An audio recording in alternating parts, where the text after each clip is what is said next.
আজকে শুধু ডাল,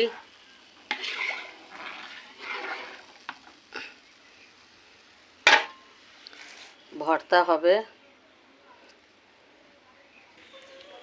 সারা বছর খাওয়ার জন্য কিছু আমচুর করে রাখছিলাম। এই যে আমচুর, আমের পাউডার এখন ডাইলে দিয়ে দিব। খাইতে সেই দুর্দান্ত স্বাদ, টকে ভরপুর, টমেটোর সাথে আমচুর। সাথে ডাইলের সাথে আজকে ভর্তা, এই জন্য দিয়ে দিতেছি গোটা গোটা কাঁচামরিচ।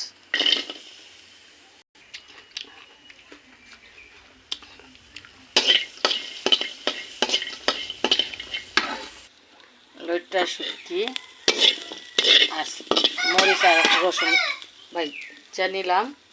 এখন হলো পেঁয়াজগুলা কুচায় নিছি, তার সাথে চাবা শুটকি, কালি পাতিল থেকে ভাতটা বলে ডাইলা ফেলাইলাম। কালি পাতিলটি এখন পরিষ্কার করে ফেলামো। এদিকে শুটকি ভর্তার পেঁয়াজ ভাজা হইতাছে। এখন তেলের মধ্যে দিয়ে দিব চেবা শুটকিগুলা।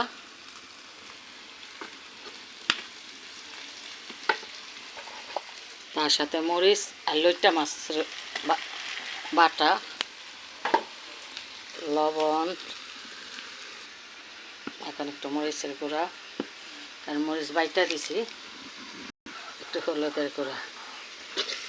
হয়ে গেল আজকে শুটকি বাগার।